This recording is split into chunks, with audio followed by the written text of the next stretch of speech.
Chat, what is up? I have been waiting to see you all night long. This is indeed, well, first let me make sure my stream's working and I can see everybody in the house.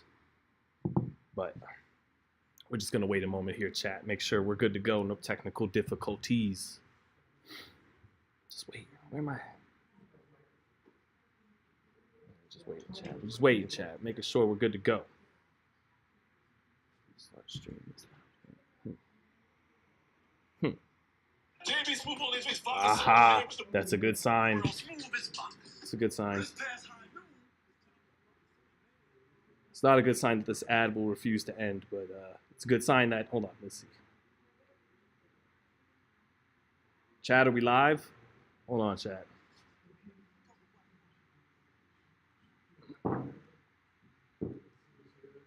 Hold on, chat. Technical difficulties. Stay with us, chat. Gotta make sure we're live. Okay, we're good. We are live. All right, what's up, chat?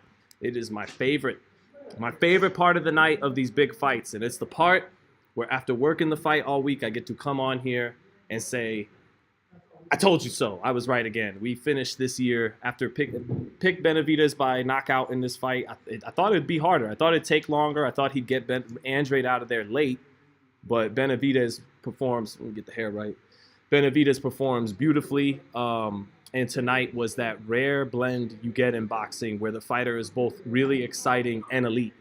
Usually one has to take away from the other because to be exciting means you're taking punches. And, you know, the best fighters don't tend to take a whole lot of punches. So when you get a Manny Pacquiao or a Roberto Duran or an Evander Holyfield or a Sugar Shane Mosley, a person who is one of those rare fighters that is both exciting and elite almost every time out there, it's special. So that Benavidez was special tonight. And actually, I do have to point out, chat, that we finished this year on Fight Hype Live picking every big fight correctly. That's right. Every pay-per-view fight, we finished undefeated. From Benavidez's first pay-per-view of the year against Plant, to Tank and Ryan, to Haney and Loma, even to Tio and Josh, to Canelo Charlo, Crawford Spence, and we finish out the year on a high note, getting the Benavidez stoppage correctly. So we all want to see the Canelo Alvarez fight. But first let's talk about how David Benavidez looked tonight. I think you saw an improved product in David Benavidez, and it makes sense. It stands to reason he would be better because at 26 years old, he should still be an ascending force entering his prime, not having yet reached his peak. And his defense was better tonight. His positioning and poise was better. It helped that Andrade isn't as good a mover as Plant, so it didn't take as long to find the range as it did in the Plant fight. But you could tell Benavidez was a better fighter tonight in his headlining his second pay-per-view. And so he did his thing, man. Takes Boo Boo out in 6 rounds. I don't think anyone expected him to take Boo Boo out that early. And forgive me, Chad, there's still other people working in the media room, so I'm trying to keep the excitement levels a little bit down, holding back a little bit. But yeah, he took Boo Boo out in a fashion I don't even think some of us, like myself, who have been extremely high on David for years, thought he would quite do that. And he did everything he had to do to get a Canelo Alvarez fight tonight. And, you know, I give the edge to the young guy, although David took a lot of body shots in this fight, especially early. And his improved defense, it's coming up top. His reflexes were excellent, had more upper body movement than we saw in the Plant fight. He's very good at catching and shooting. But he gives off a lot of body shots because he's got that tall, slender frame, tall abdomen to target. And Boo Boo targeted it accurately early on with some nice left hands, even a couple of right hooks. But David ate them shits like nothing and just kept walking forward. And there was a sense of an inevitability to his body language. He knew he was going to get to Andrade sooner or later and finish him off, so that even when Andrade was winning the early rounds, in some way it was kind of like what Terrence Crawford has done in a lot of fights, where he's down 2-0, 3-0 sometimes early, and he's downloading data, and he's figuring the other guy out, and he's extremely calm, and even while giving up early rounds, he's in control.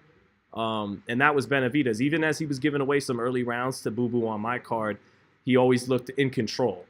And it got ugly in a hurry for Boo Boo Andrade because he is not the natural super middleweight that Caleb Plant was. His feet at 35 couldn't cover the ground that Caleb Plant's could. And at 35, as opposed to close to beating, guys won very few rounds against Boo Boo Andrade, as he's been 32-0. And nobody ever looks good against him. And David looked spectacular against him. And he did Canelo a favor. Canelo hates Boo Boo so much. Well, David took him out for you. Do him a favor now and make the fight happen. But I mean, I know what we titled the video. You know, we want people to get in, but I'm not.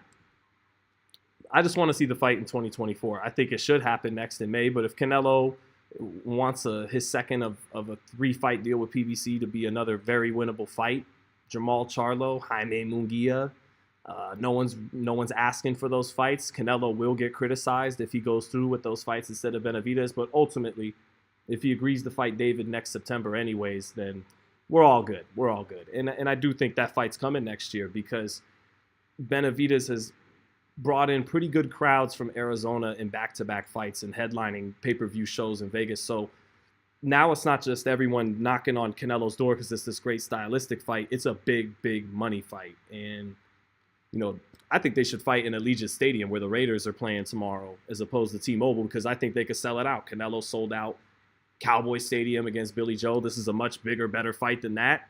So christen Allegiant Stadium, you know. Dana White hasn't made it there yet. No combat sport has made it there yet. So plant your flag first. That'd be a great thing for boxing if they get it down. But yeah, chat. So how we feeling, chat? How we feeling, chat? How we feeling about your boy guiding you right as always? Let's see.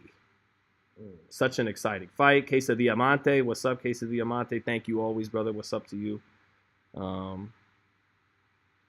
So Redhead will keep running from the man, David Benavidez. I don't think so. Jesus M says, what was the attendance there? I think I heard something around 7,500, but it looked to me like about around 10,000 people. It was a pretty good crowd. And all Benavidez fans pretty much coming in from Arizona. So, now it's interesting because those body shots that David gives up, that he gave up to Plant could jab him, stab him to the body whenever he felt like it. Boo Boo landed often early to the body. He can't really concede those kind of body shots to Canelo Alvarez. That could be a big issue. He could wind up, you know, prone on the canvas early in the fight from a body shot if he's conceding body shots with little regard. Because I think he didn't feel the power of Plant and Andrade, so he was fine giving up shots down low as he protected up top and, you know, looked to sometimes counter them. And he's actually a good counter puncher too, David. But, yeah, that could be an issue against Canelo, as we all know. But Canelo likes to fight at a very slow pace. He threw like 34 punches around against Charlo, who wasn't offering much resistance. And David, after the first 3 or 4 rounds, once he gets into a rhythm offensively, he throws 70, 80, 90 punches around. He hits very hard. The hand speed is very close between them. I think Canelo hits a little bit harder punch for punch, but David throws more. And I think at 26, he's faster than Canelo a little bit. He is faster than Canelo with hand speed. Canelo still has that better timing over him. So it's a great fight. It's a 50-50 fight. I'm sticking with my pick, Benavidez, because I think he's an ascending force. And Canelo turned back the clock a little bit against Charlo, back to 2021 form, but Canelo's still getting older. He's not getting younger. And I think Benavidez will win that fight. And I can't wait to see it because I think it's going to be great for boxing. I think it could be Morales Barrera at 168 pounds with, David being Morales, the taller, busier fighter, and Barrera being Canelo, the great body work, the shorter fighter, making his punches count, punch for punch a little bit more than the taller, busier guy. So can't wait to see it. So it's a little awkward in the media room, probably. You all 114 of you, of course, love listening to it, but I don't know how much everybody else does. But does anybody have any questions for your boy before I get out of here and I join you all again Monday morning for the Z-Cap? So shoot some questions my way. We were at the fight. It's a beautiful thing. It's a beautiful job. Let me see here.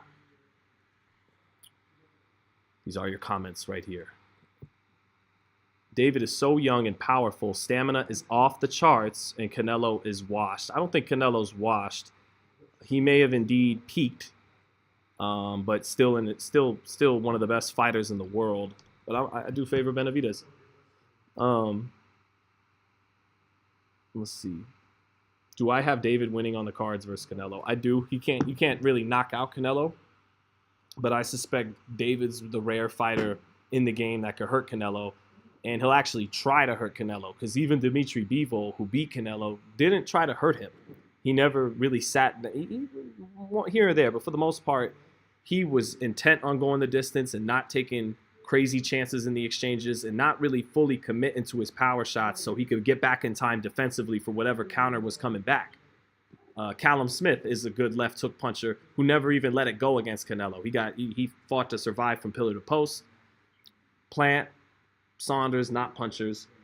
So I think Benavidez, because unlike Golovkin, he's not really slow and kind of old and smaller than, well, they were the same size, him and Canelo, but David is big and young and fast, not slow, and is bigger and younger and faster, as opposed to slower and older like Golovkin was. So I think David is one of the rare guys in the game that can go blow for Canelo and maybe hurt him. Now, he can't knock him out. Canelo's got one of the greatest chins I've ever seen in boxing, and a great defense. So great defense, great chin, good luck stopping him.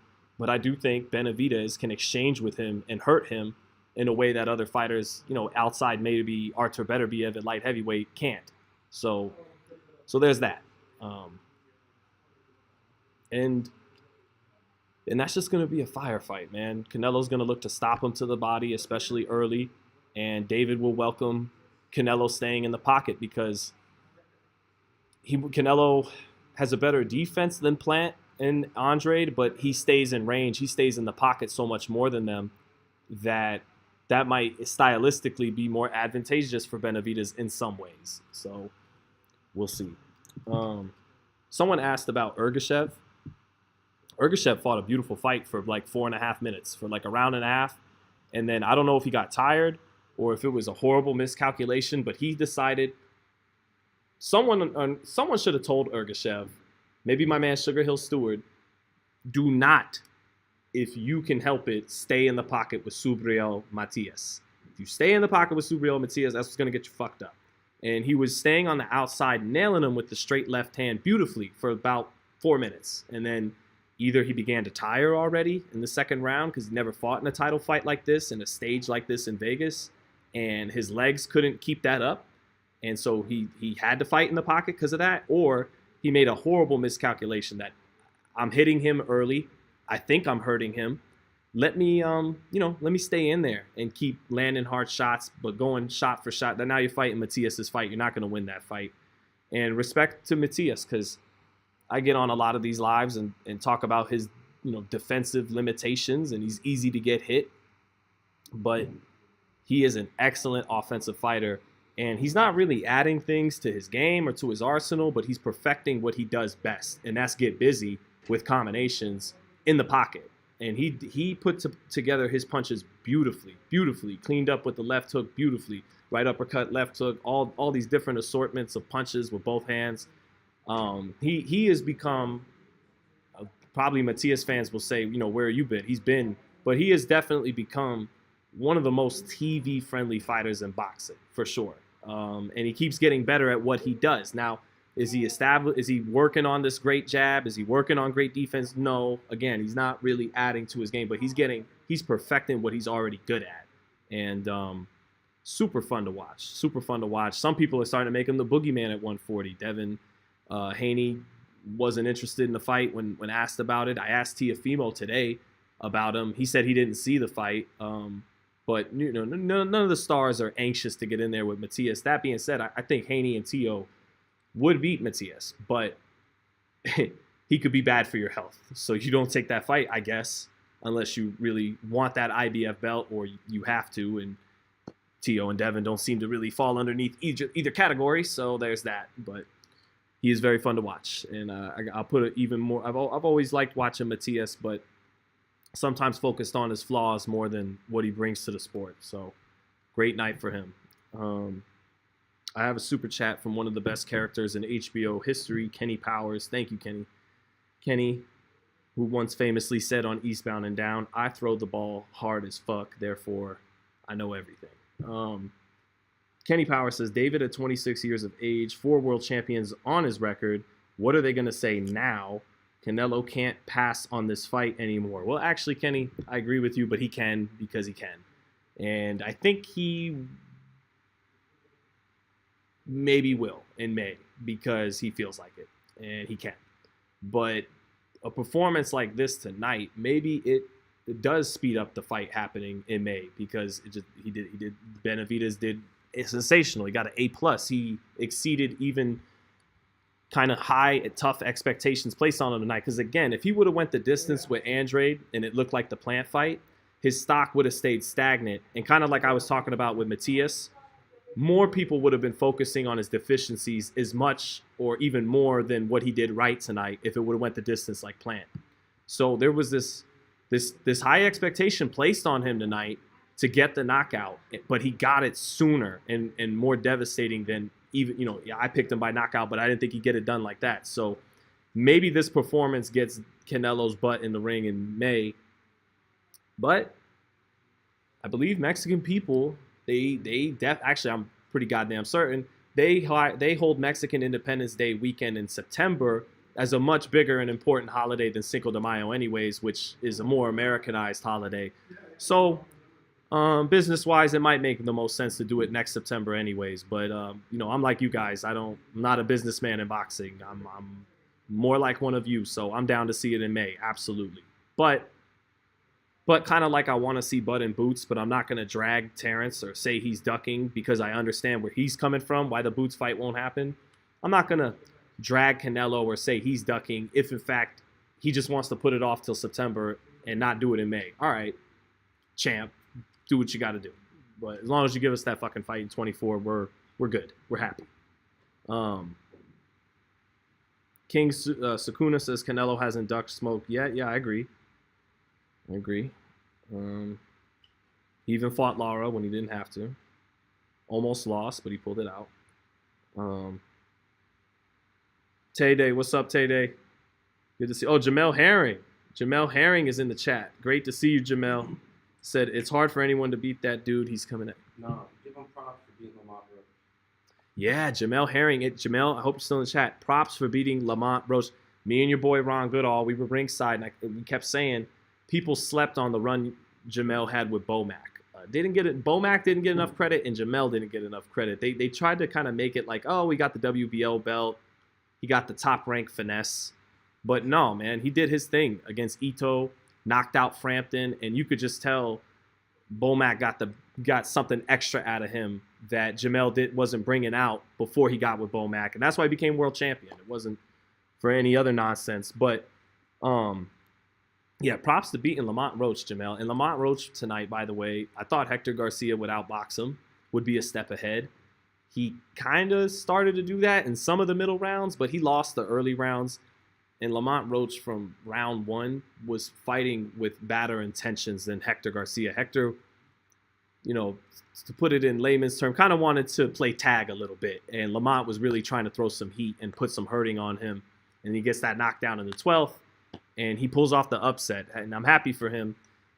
He was the hungrier fighter tonight who was punching with badder intentions from the first bell. Garcia had some good middle rounds there where he did his stuff, began to counter, began to box. But Lamont closed it off nicely in the 11th and 12th. And happy for him. Good dude. Saw him fight as a Golden Boy prospect for some years. Didn't think he was going to win this fight, and he did. So shout out to him in the DMV. And shout out to you, Jamel, for beating him. That your win just aged well. That's got to always be nice for fighters. That's the old Sean Porter, your Dennis Ugas beating Manny Pacquiao. Now all of a sudden you could really flex over that win. So shout out to you.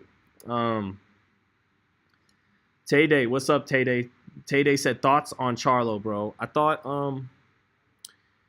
well, I was worried for Charlo heading into this fight because I just didn't know if he should be in a professional boxing ring. Forget about caliber of opposition, whoever was going to be standing across from him. When you listen to him talk and know some of the things he's going through and how long he was out of the ring, I just didn't know if he should be competing, if he was ready to fight under the bright lights. Definitely never picked Benavidez to beat him, though. But I was just questioning what Jamal was going to bring in. And, he was rusty. I felt like he was the most rusty defensively, and his reflexes. His reflexes were the most rusty thing I saw tonight.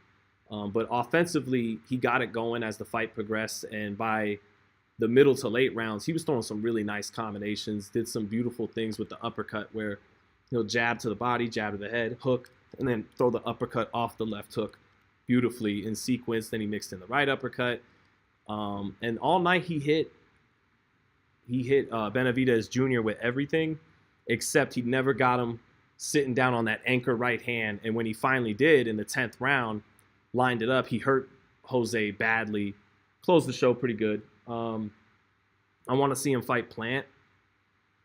Based on what I saw tonight, I think Plant's still a favorite, but I want to see it. Don't want to really see him fight Canelo. Canelo would have beaten him up pretty good tonight because those reflexes weren't on point. He wouldn't be able to get out of the way of anything. He's never been a great defensive fighter, good counterpuncher, great jab. Actually, okay. My main thoughts on Jamal Charlo tonight, when I watched that fight, late in the fight, I was like, this is a fun fight. This is a really spirited affair. I'm really enjoying this fight. But then I thought to myself, this is kind of a shame. Looking at these two guys, Jose Benavidez Jr. and Jamal Charlo, and they're fighting on a co-main event this late in their careers. And I'm watching it, and I just thought what should have been with these two. Charlo still got a shot, right? He could still beat a Caleb Plant. He could still make some real good things happen in his career. We'll see if that happens. But he already, his career passed him by. After he knocked out J-Rock, he didn't get any of the big fights that people needed to see him in. And I just thought a little bit of what could have been, because Jose Benavidez should have been a superstar with his hand speed, his length, his talent, his toughness. But he winds up making some bad lifestyle choices, suffers the leg injury, and never fully realizes his potential. Jamal Charlo wins a couple belts in 2 weight classes, but the Canelo fight when it should have happened at 60 passes him by. The Boo Boo fight passes him by. Danny Jacobs passes him by. Golovkin passes him by. Those are all fights that should have happened in his career the last several years, and they didn't. So watching him as he was shaking off the rust, he began to look good, but I thought this is just a shame because this guy had it all. He had size, athleticism, power, good counterpuncher, great jab, good skills. He had pretty much had it all to have become a real star, and could talk, could sell a fight. Same thing with Jose, super fast hands when he was coming up, super tall and long for his weight division, very tough. And as so that was actually my main takeaway late in the fight, is I was enjoying it for what it was, but then I thought, these two should have been two of the top faces of boxing right now. They had all the talent and all the marketability to be there. And instead, they gave us a good scrap as a co-main event. So they are underachievers, those two. And I mean that more as a compliment to the talent and the potential they always carried, more than to diss them for what they did. Because, again, I enjoyed their fight tonight. And Charlo did shake off some rust and did his thing. But that's the truth. That's the truth, man. I watched them and I thought more about what should have been with these two. Should have both been true bona fide stars in the sport. Maybe Charlo can still make some big things happen, but we'll see. Let's see.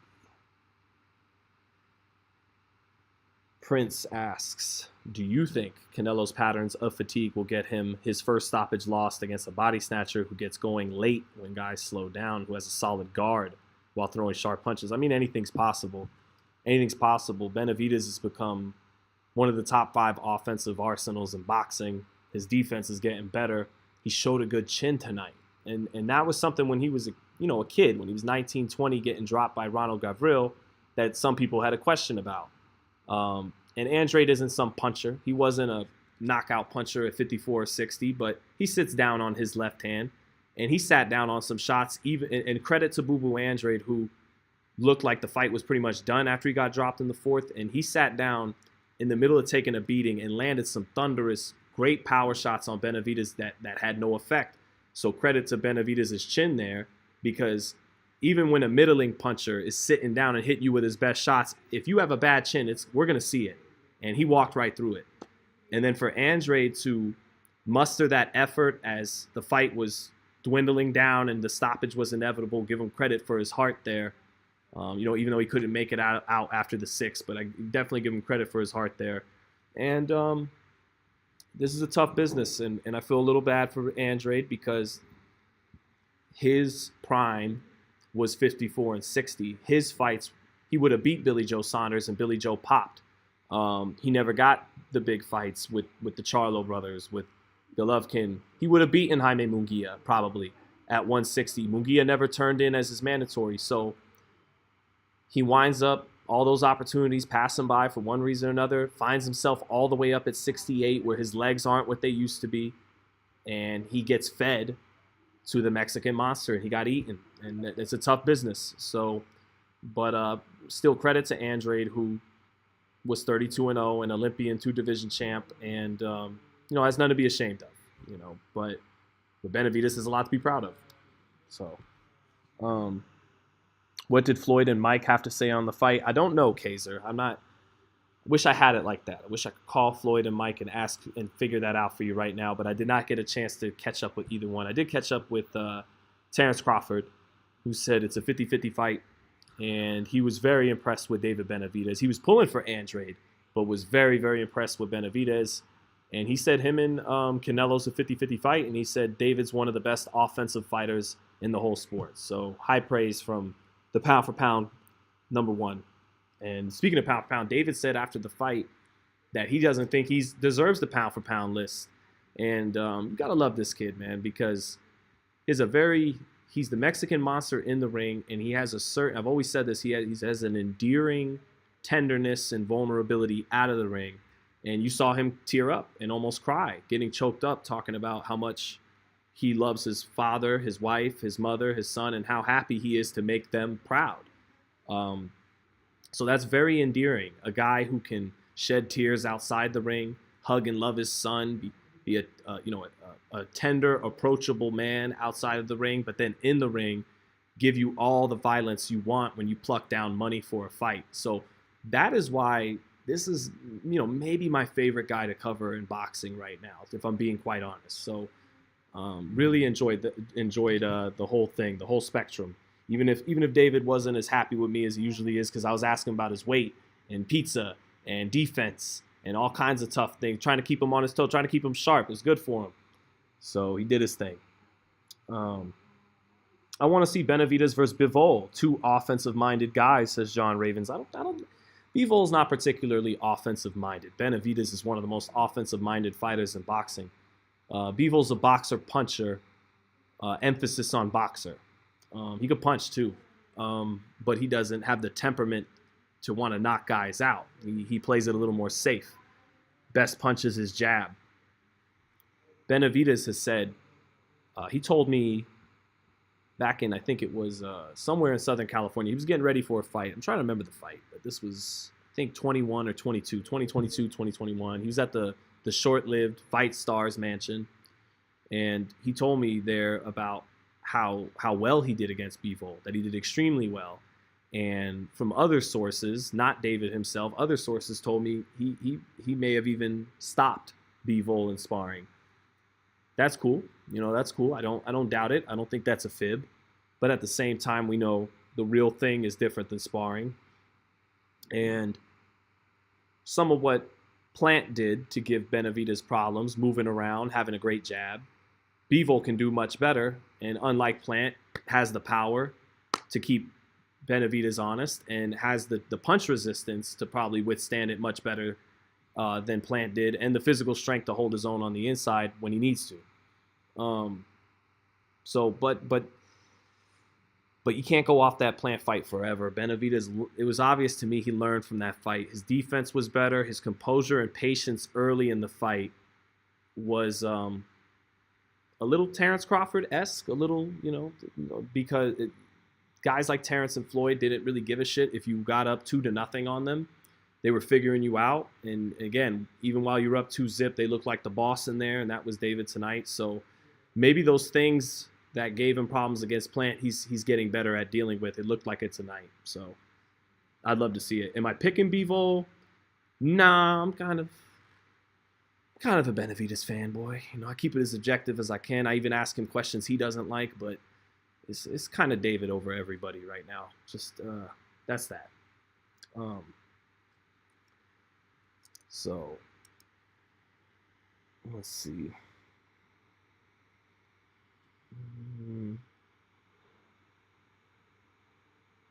Okay, Kaiser said David definitely channels something in his spirit because his eyes turn black when he fights.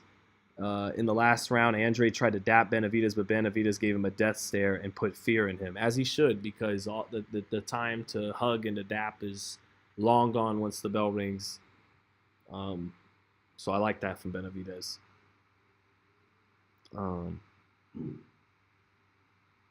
But yeah, Tio versus Matias. Tio has got the bombs to get Matias's attention, and Tio is at his best when you let him be a counterpuncher. And that's all Matias is going to give him is counterpunching opportunities. He's going to come right to Tio.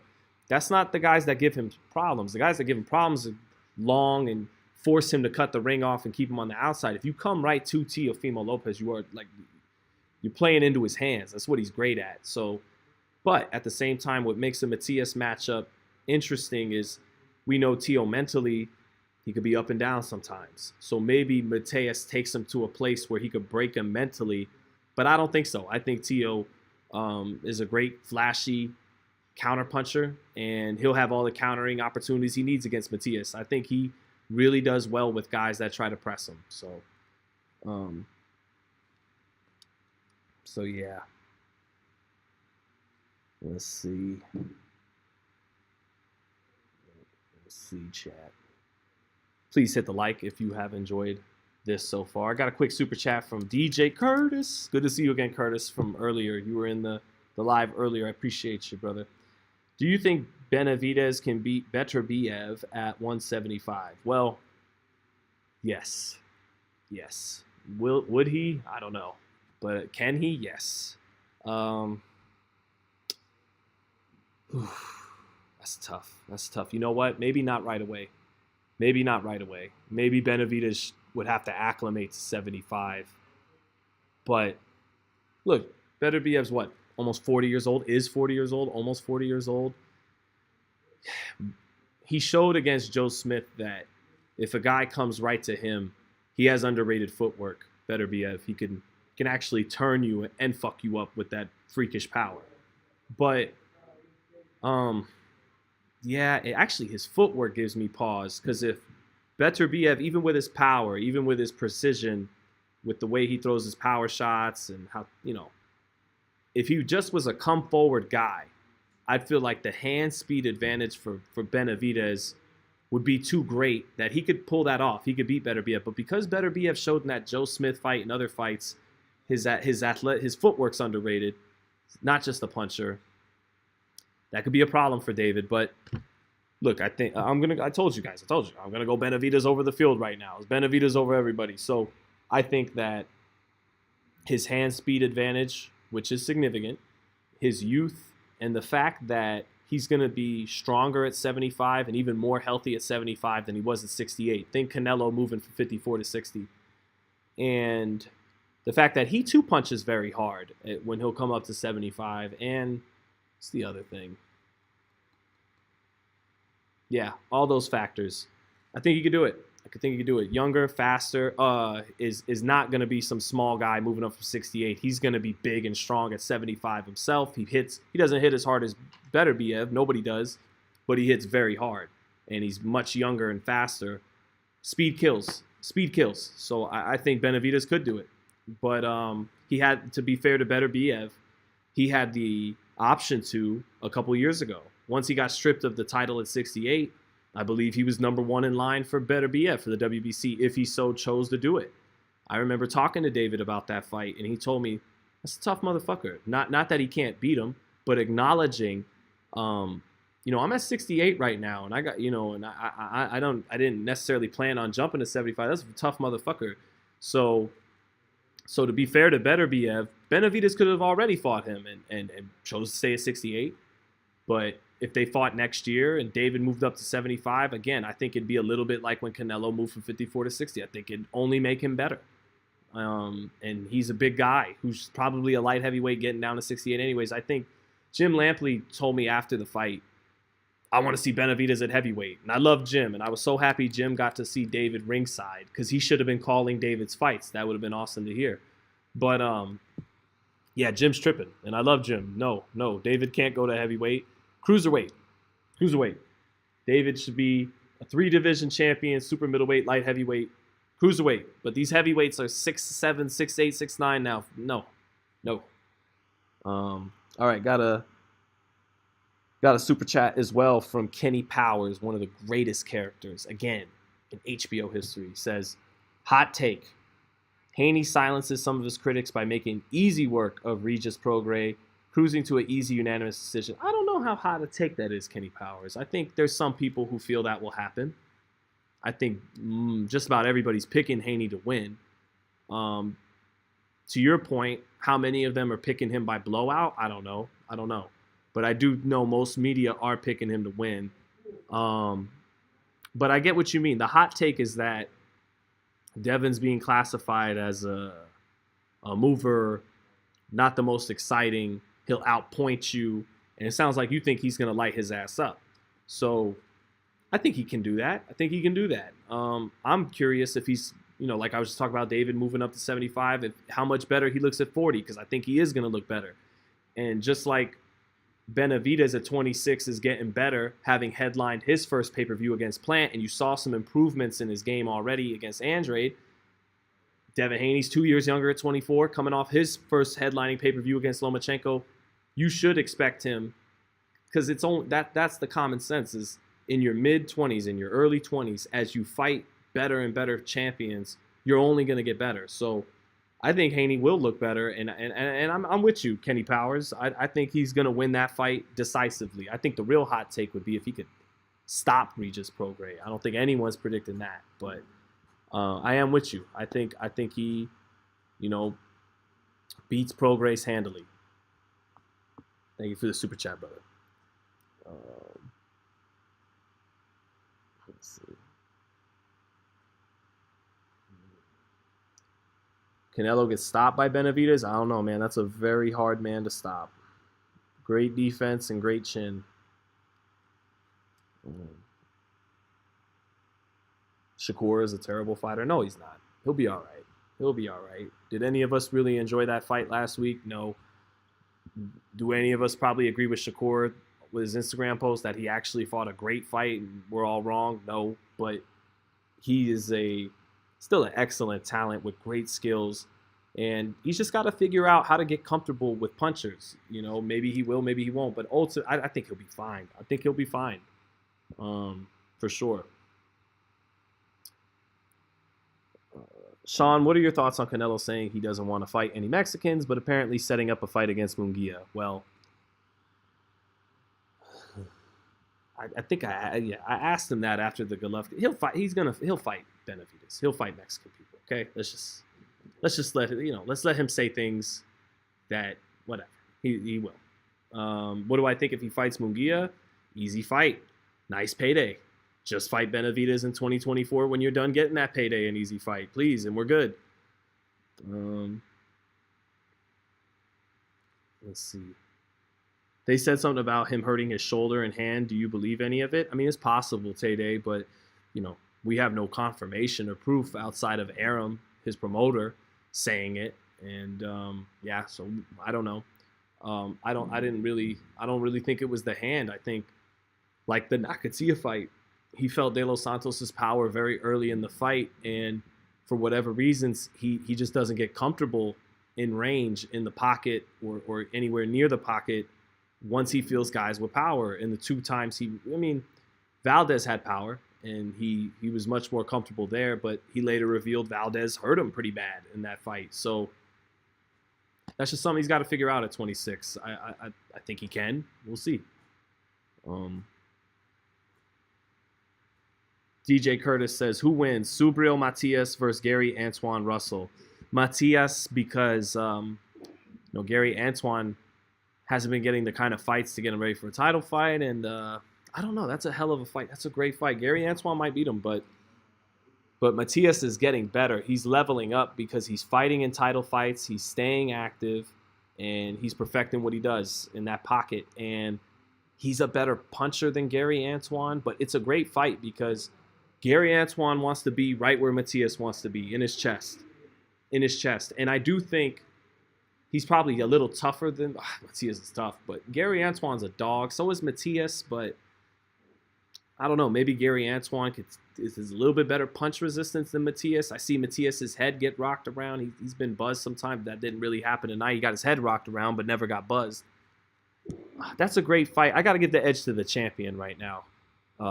I got to put the respect on his name based on what he's been showing us. So I got to give the edge to Matias, but that's a great fight because Gary Antoine is a dog. He hits hard. He takes a really good shot, and he wants to be in the exact same range Matias wants. That'd be a war. That'd be a war. You got to give the edge to the champion right now. Steph Brown, thank you for the super chat, brother. Said, be well, Shanzi. Thank you for being a hard worker, brother. Thank you. It's not that hard. It is just watching other guys do the really hard part, beating the shit out of each other. I get to just watch and talk about it. So it is hard work, but thank you. Keep it in context.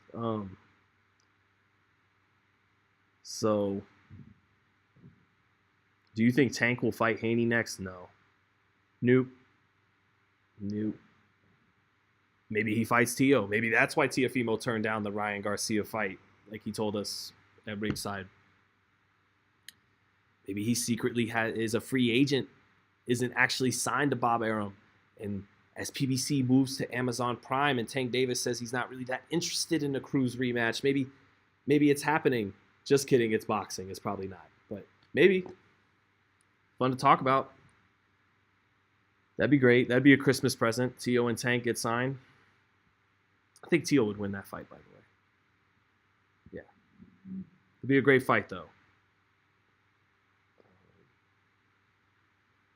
They're both really powerful counterpunchers that are very explosive and fast and punch hard, but Tio's a little bigger. Maybe that's the edge there, all things being equal.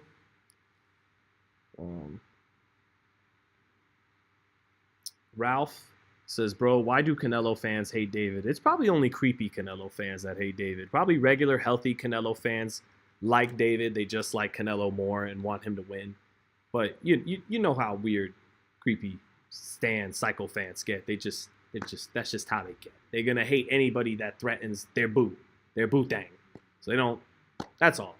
We won't say that about all Canelo fans. I'm sure reasonable, normal Canelo fans, they love their guy. They want him to knock Benavidez out to the body. They're a little concerned for their guy.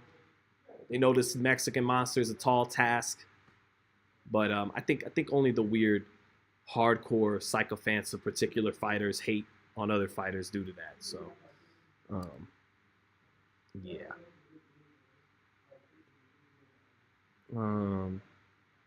Let's see.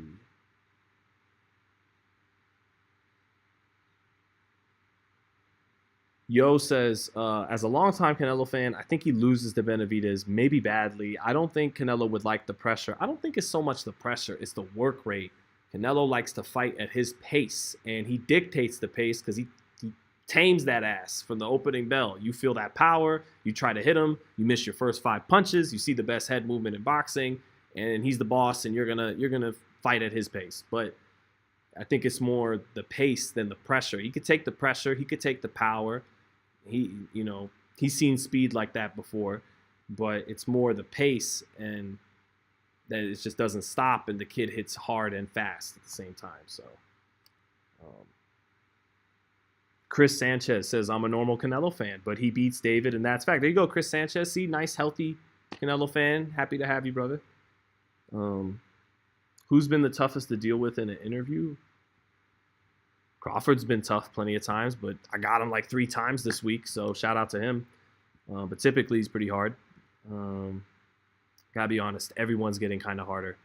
Low key, everyone in boxing is starting to has slowly gotten NFL, NBA-itis, where they don't really want to talk to you most of the time. So, but it's okay. It's okay. Steph Brown, thank you for the super chat, says, off topic, can David Benavidez stop Bivol? He could. I think he could beat Bivol, but Can he stop Bivol? I don't think so. I think Bivol's a real strong Russian kid. Well, man. He's strong. He took that Joe Smith bomb. He was hurt, but he came back. Joe Smith, okay, but Joe Smith is no fucking David Benavidez. Not even close. Yeah, I mean, can he? Yeah, of course he can, but no, I think that's a distance fight. And I think Benavidez has a little bit more dog in him than Bivol. I think Bivol is more the hit and don't get hit type, and David's more just a warrior. He'll walk through what he needs to get what he needs to get done. No, I think that's a distance fight, and I do think outside of the jab, Bivol has a better jab than David, but outside of the jab, Benavidez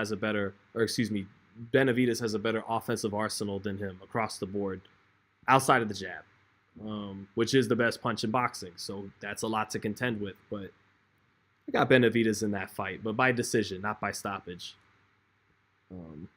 It's hard to stop those elite guys like Canelo and Bivol, and they all got good defenses. They're all tough. They're all good champions, and they all got good chins. So you're more than likely headed for the distance with those guys. Don't mention Morrell in the same convo as Benavidez. Well, if you don't feel he should be right now, he'll eventually prove that he should be, because Morrell's got next in this division after David and Canelo. And David Morrell and David Benavidez is the next super fight post Canelo Benavidez in the super middleweight division. If Benavidez could get past Canelo, that would then become the fight at 68. But David would probably move up to 75. But the other David would eventually move up to 75 too, because they're both huge super middleweights. That's actually already a great fight, but it's just not built up to anything yet. That fight, they were thinking of making that fight instead of this fight. And I was saying all along, no, feed Andrade to Benavidez. Feed the guy who's already kind of been an overpriced veteran. Don't feed the 9-0, could be the next Cuban superstar kid to Benavidez. He might be Benavidez already at 9 fights, but David would be the favorite, with as green as Morrell was. And why would you do that to Morrell? Why would you do that to David? Why would you do that to either one of them? Build that up into a real pay-per-view. And 2 or 3 years from now, that's going to be a big, big fight, Morrell and Benavidez. So, yeah, Morrell is nice with it, man. And he's got some of the exotic, fancy footwork that Benavidez does not, but he matches him in size and hits very hard too. So, yeah, but we got to see if Morrell has that fighting spirit that Benavidez has. Got to see if he could take a punch as good as Benavidez is starting to show.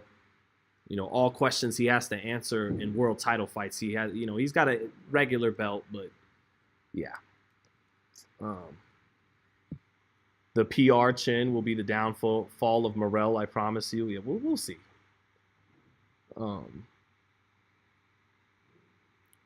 Andrade has great uppercuts. He does. He nailed David with a beautiful right uppercut in round 2. Followed it up with a nice combination, but David walked right through it. Mobili's a beast. Mobili, along with Morrell, are the top 2 young guys at 68. Benavidez only won the fight because of the rabbit punches, says Ja Murder. Well, that's not true, but I read your comment anyway.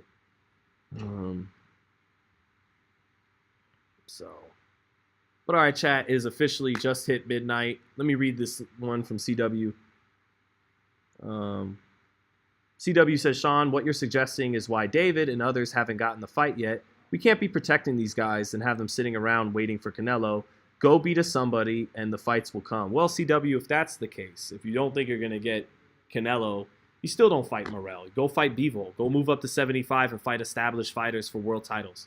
And Morrell will inevitably move up too. But I hear what you're saying. I'm not of the Spence Crawford Mayweather Pacquiao persuasion. Gamboa versus Juanma, which never happened. Where let's just marinate it as long as fucking possible so we can squeeze every single dollar out of it. I'm not there, but I'm not an idiot. I don't think you should make fights when they're not ready either. And that's Benavidez Morrell right now. So definitely appreciate what you're hearing say, CW. You can't pick and choose, oh, well, this fight's not right yet. It's a great fight, but it's not. I hear you. Don't play fanager. Don't play manager. Don't play businessman with some guys and then with other guys. It's not what I'm saying. I'm just saying the perfect median is what Angelo Dundee did with Sugar Ray Leonard, Tommy Hearns. He was like, not yet, 1 year. I can smell it. It's going to be bigger. It's going to be great. Let it marinate. That's where the phrase came from, was the great Angelo Dundee in regards to the Leonard fight and Hearns. Let it marinate. His idea of marination was 1 year, not 5 or 6. So that's more what I mean when I say let Morrell and Benavidez build it up a little bit. Steph Brown, thank you, brother, for the super chat. Said peace, blessings, and understanding. You too, my man. I really appreciate it. Hope you enjoyed the fight. So start pushing Boots to fight a live dog. I'd love to, but Keith doesn't want to fight him. I'd love to see him fight Stanionis. See, it's not that many. Welterweight all of a sudden has become kind of thin. Virgil Ortiz has to move up.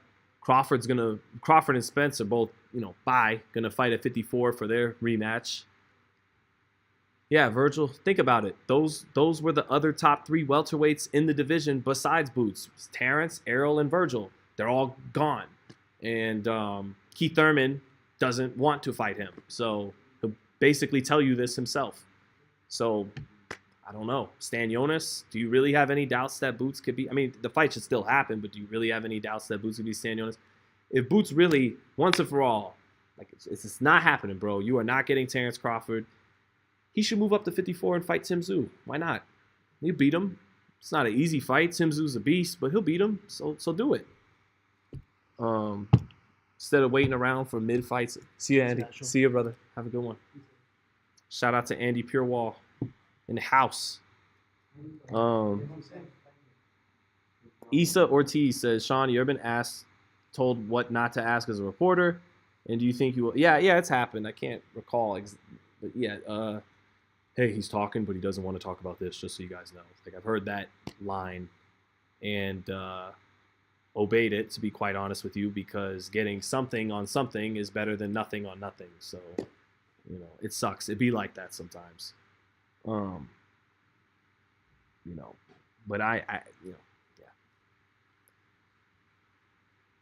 So, but all right, chat. It is now midnight, past midnight. I want to thank everyone for rocking with me. Let me get my brag on. We did close the year for pay-per-view fights undefeated. We did together, chat. You joining me picking the fight. We did it. Let's see. Here's the media. Hold on. Let me see. Let me show you guys the podium that the fighters spoke at today. Hold on. Just a little. All right. Go. See the Mandalay Bay logo. This is where they do the post-fight. This is where Benavidez talked his ish after he got busy. And that's it. That's it. I'm signing out. I'm going to do my little corny shadow boxing gimmick. And I'm going to wish you all a blessed weekend. Hope you all had a great Thanksgiving. And I hope you all join me Monday morning for the ZCAP. So peace out, everybody.